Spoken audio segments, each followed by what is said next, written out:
Ladies and gentlemen, welcome to Journey to Virtuous. I am excited today to introduce you all to one of the bravest women I know. I call her Brooke the Fabulous. She is Miss Brooke Leigh Davis. She is the owner, founder, CEO of the Artist Quarter, which is the umbrella for so many wonderful things that are coming to the performance arts community, but also She Kicks Karate and the Pipeline Performing Arts, which is a piece of the Artist Quarter. So, Brooke the Fabulous, welcome. Thank you. Thank you, I think. You think? You're not sure yet? We'll see when it's over. I never know. I've watched you catch people in moments, and I'm just waiting on mine. Well, chalk that up to the Holy Spirit. It is not me on purpose. I am excited that you're here with us. And I meant what I said. You are one of the bravest women I know. This particular podcast session is called "And I Will Take You to a Place That I Will Show You." Because your journey, my introduction to you was very powerful for me. We met 3 years ago, almost 3 years ago now. Mm-hmm. And God told me I was going to be your friend and to bring you my book. And I remember very distinctly crying about it. I don't want no friends. I don't want to be friends with no woman. I'm in the car with Eric and we're driving to your new apartment after you relocated here from Tennessee. Mm-hmm. I want you to share with the viewers that story of your relocation. It seemed to happen in a flash. I had been preparing to leave Nashville before the pandemic, and then the pandemic happened and nothing was happening. So I just settled in, made some decisions about some places I might like to visit. And in that time, my sister was diagnosed with cancer. And so I was flying back and forth to Minneapolis, where I'm originally from. And preparing to go back to Nashville, I was feeling anxious because I didn't want to go back. And sitting on the basement floor, I said, God, I'm tired of this. I don't want to go back. He said, don't go. I said, well, okay. And I'm not going. He said, well, where are you going to go? I said, Phoenix. He said, okay. And 9 months later, here I am, after never having been here. That part. I've never seen anything. Well, I went to San Diego once, but never been too far west of the Mississippi River. Never even seen Arizona except on a map. So to just decide I was coming to Phoenix was an interesting things, but the way God works, God said, no, Phoenix, that really wasn't you. That was me. Let's go. And 9 months later, me and my moving truck. Yes. We were here. As you sold your furniture going across the country. I did sell a lot of my furniture before I left, and I dropped a lot of furniture off with my sister in, where is she? Louisiana. And got rid of a few other things along the way, but yes. I have met so few people who have simply responded to God's command to go. You are one of the few people in my life that has been a constant in my life to remind me to be brave in what God calls me to do, because there's no way. First of all, I have to plan everything. I plan my trips to the bathroom. I'm terrible. But for you to make a decision to follow the voice of the Lord, to go to a state that you've never been to, no plan for a job, no plan for where you were going to live, no plan, just to get up and go to where God is taking you to walk out something he's calling you to do. How did the network of people that were around you, your family, friends, whomever was in your circle, how did they respond when you said, I'm moving to Arizona? Everybody was really positive about it. And it was, hey, great, you're going to Phoenix? Okay. What are you going to do when you get there? And that's when the faces came. Right. Because I would say, I don't know, I'll let you know when I get there. Mm-hmm. And they would go, oh, I think she's in mourning and she's just, her sister just passed and she's just going through something right now. And she's just acting out of her grief. And I said, no, I'm not acting out of my grief. I'm going to Phoenix. This is what I'm supposed to do.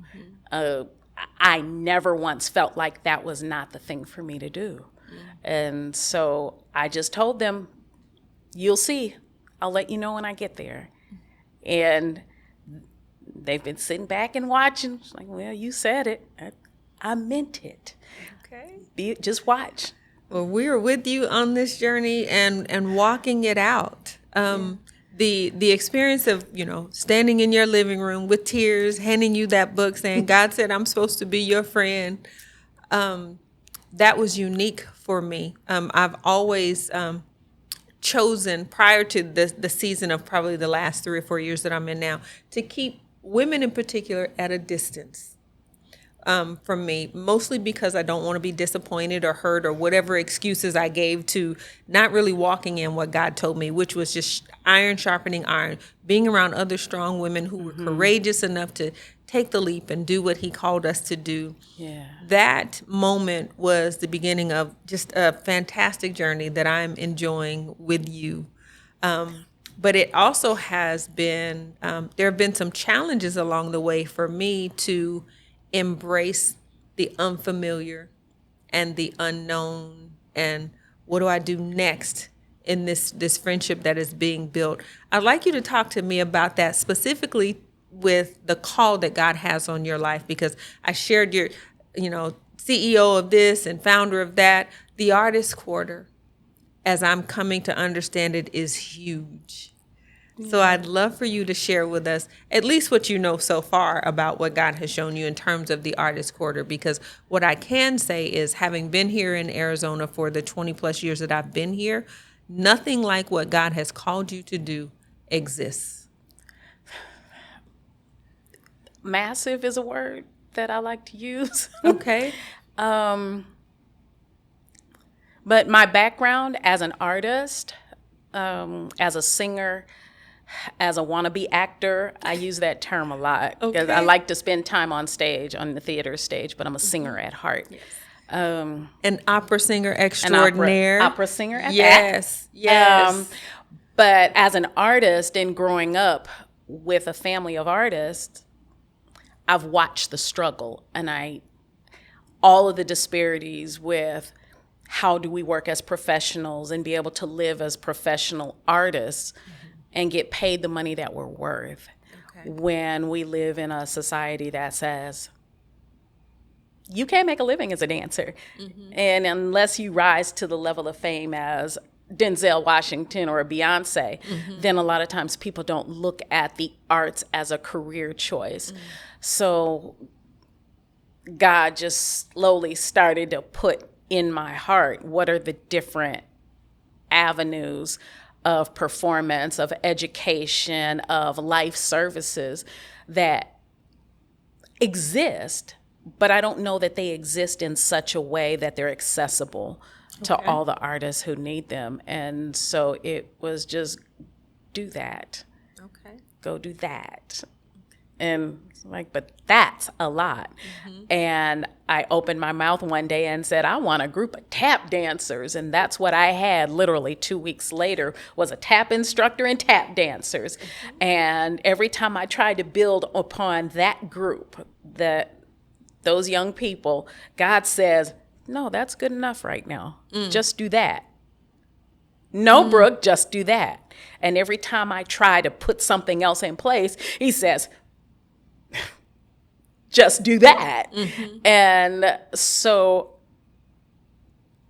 all I can do is sit back and say, okay, what am I supposed to do in the meantime, though? Because you've given me all these things and you said do this. I'm not smart enough to put this together. You said do this.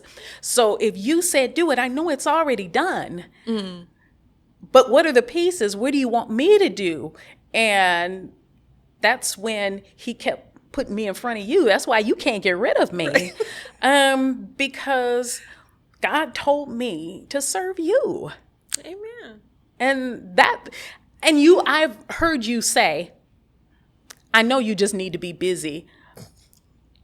And it's not that I just need to be busy, but I know that part of the reason why God called me to Arizona was not only to build the Artist Quarter, but was also to serve you.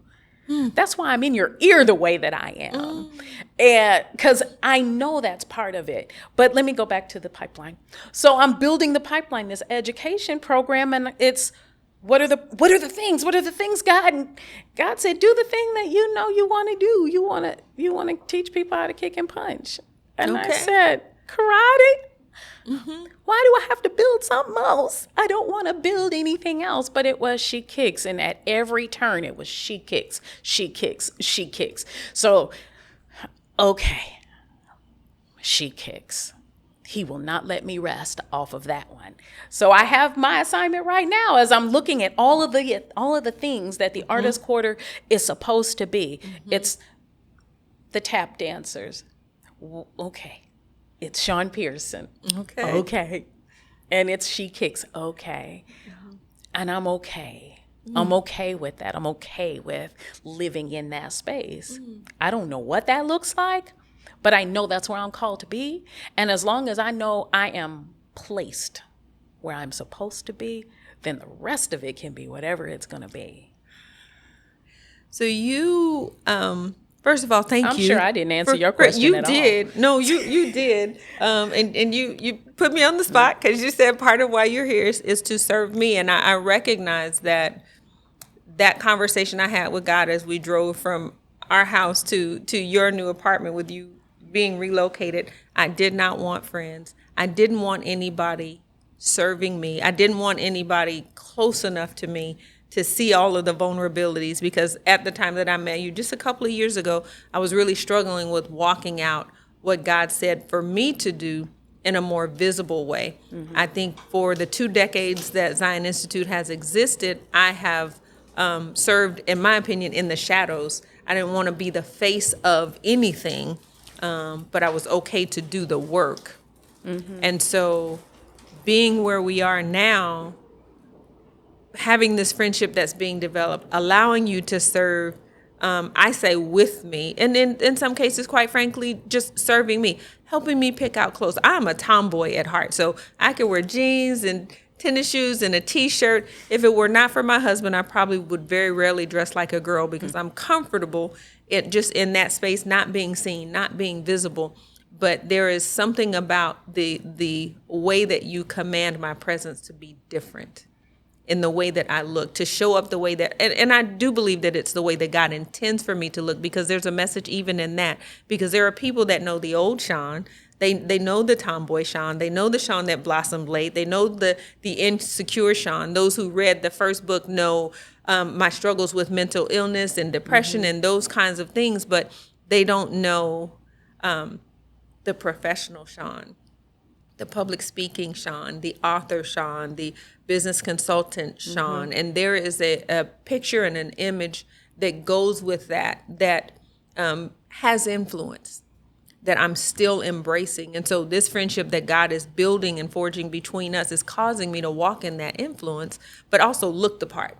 You know, I can't be in my basketball shorts and my high top tennis shoes and my tank top and command the presence that I do when I dress like a CEO and stand in the room and share the wisdom that God has given me. And so I'm grateful for that. I see the Artist Quarter being that place that is the birthing room, if you will, for purpose for those who are in the arts and the entertainment industry.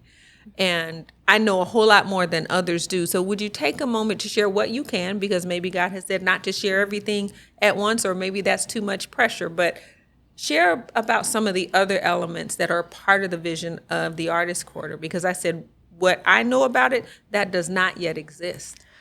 Well, the thing that I know God said to do, in addition to the pipeline and the different classes and the performing ensembles that go along with that, is a professional organization called Arizona Black. And I was purposeful in everything that I wanted to put together, that God said, do this. I didn't want to exclude anybody. So you'll never hear me talk about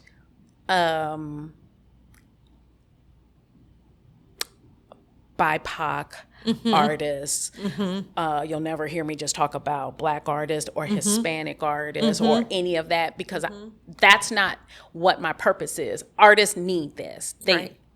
all artists. I want Right. to help all artists. But Arizona Black is the one thing that I want for Black classical music artists, musicians, singers, Okay. conductors, but not just the music, but what are all of the fine arts? Okay. You know, where do Black artists who paint, where do they go to create? Where do they go to showcase their work? Ballet dancers. I've got a ton of girls around me that want ballet lessons, but they have parents that don't feel comfortable with some of the options there for them because there's no one there that looks like their girls. And I want their girls to be comfortable. And I want them to see what does it look like to grow up to be a Black ballerina. Or a Black opera singer. Or a Black opera singer, because we are out here, and we are out here in numbers too. And I want people to see that, but I want people to see it here because not everybody can move. Right. Not everybody has it to move to New York. Right. Or move to Chicago or Atlanta, to one of the other major markets, even to LA, which is close. Right. These things are expensive. Why can't we have this here in Phoenix? Because some people don't want to leave here or may not be able to, but they still have the creative edge that they want to tap into. So what do I do as a Black opera singer? I want to sing with other Black singers. I want to sing for Black conductors. I want Black musicians around me. Does that mean I want no one else around me? No, that's not what that means at all. But I know that when I go to other places, I don't always see Black performers. And we are here, and I want us to have a place. So Arizona Black is the thing that I have to do next. I'm excited about that. One of the things that the Artist Quarter, one of the things that excites me about the Artist Quarter is that is one of those untapped places in me. As a young woman, I would sing, and I was a lyricist, and had a couple of tries at working with production companies and folks that lacked integrity. Got burned a couple of times, enough to stop singing. And so that's a gift that I have not tapped back into.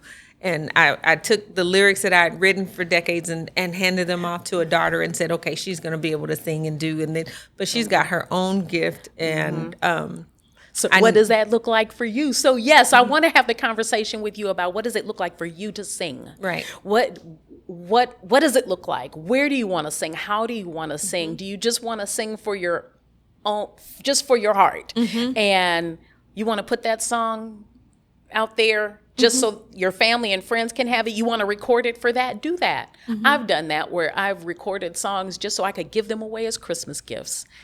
Okay. It's what is it that you want to do? But that's why I want to be here. How do I get to pull that creative edge out of you that's been lying there dormant for so long? Where are those lyrics? Let's put them to some music. In a box. Well, get the box. Let's go through them. Let's figure it out. And as you go through that, then you'll know where it needs to go. But I'm here because I want to have that conversation. I want you to know that just because it sat in a box for many years doesn't mean it has to stay there. There's a cheerleader out there for everybody. And if I have to be that cheerleader for you to get out here and sing this song, well, then let's do it. Okay. If you want to do some spoken word somewhere, let's do it. Okay. Let's build the thing. Let's make it possible. But let me help you get started. So that sounds like a challenge. It wasn't intended to. Yes, it was. It was intended to be. Okay, tell the truth. Tell the truth. I am still just applauding your courage for being willing to take the leap and come to Arizona. It's been just over 2 years, correct? Yeah, I think it'll be 3 years in October. What would you say has been your greatest challenge with taking such a leap of faith? The greatest challenge really is, because it is such a faith walk, as time goes by, it's a bigger challenge to stay in that faith walk. I think that's the challenge for me. to always ask the question, what do I do next? Okay. And allow God to take the lead, Okay. because it's not always time for everything. Timing is everything. I told you not long ago that you can just call me the sister of twisted scripture. Yes. So I believe it's in Ecclesiastes 3 that talks about a time for everything. Yes. And that sticks with me. There is a time for everything. And the time for me, he's told me what to work on right now. So the time for me right now is to settle in and do those things, learn the other things that I know he's trying to, knock into my head. Okay. And not try to get ahead of the plan, because I see the 50,000 foot view and I want to be there tomorrow. But what does the 1,000-foot view look like? What does the 500-foot view look like? Yes. And the faith to stay there and to do it the way that he wants it done, because I will mess it up, because I see what it's supposed to look like in the end. And I just want to go. How do I get there? How do I get there? And that's not always the best way to do it. So staying in that faith, that is the hardest thing to do, is continuing to build my relationship with God, to hear the things that he wants me to do and not do. And not do. I have been guilty of being the master of strategically planning God's plan for my life. And he'll tell me to go to the corner. And I was like, okay, we're at the corner. We must obviously be turning left, because you need me to do this over there, because I see it. And then I'm down the road doing something and have to be rewound and brought back. So I can certainly relate to that.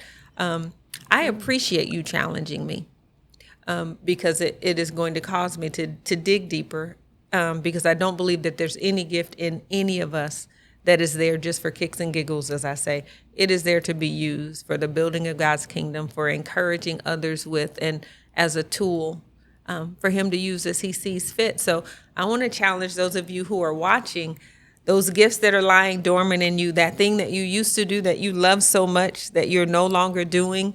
I want you to come and see Miss Brooke Leigh Davis. I want you to come and visit her at Zion Institute here in Phoenix. If you are able to get to our location in Phoenix, 1522 East Southern Avenue in South Phoenix, come and see her. But if you're not able to come physically to see her, Brooke, tell us where we can find you, social media, wherever. You can find me as She Kicks Karate on Instagram, on Facebook. You can find me at the Pipeline Performing Arts on both Instagram and Facebook, or my SheKicksKarate.com.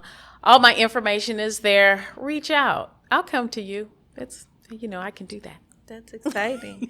Give us a parting word of wisdom for that budding artist that has taken the leap. They want to really use their gift and talent, but may be struggling. What piece of advice would you have for them? Don't give up on it. Don't give up on it. And if there's that one person in your life that encourages it, lock on to that person and find some more. Because if it's in your heart to do, it's there for you to do. You just have to do your part to get to it. And come find me. Yes, come find you. Definitely. Brooke Leigh Davis, Brooke the Fabulous, owner, founder, CEO of the Artist Quarter, and so much more. Thank you for being here with me. Thank you. I'm looking forward to this journey. Maybe next time we're on here together, I'll sing one of the songs that you're going to help me bring out. Yay! All right. I thank you all for joining us today on Journey to Virtuous. Don't sit on your gift. On your journey to Virtuous, find that thing that you love to do, that thing that you have forgotten about, that gift that is inside you, and share it with the rest of the world. Brooke, again, thank you for being here. I will see you all next time on Journey to Virtuous. Thank you for joining me on my podcast, Journey to Virtuous. Please like and subscribe. If you'd like to know more about the work that I'm doing, please visit me on social media at thezioninstitute.org or Whisper Consulting, or also Sean Pearson Journey Coach. You can also find me on one of my websites, thezioninstitute.org, thezioninstitute.org, or whisperconsulting.com. That's WISPHER consulting.com.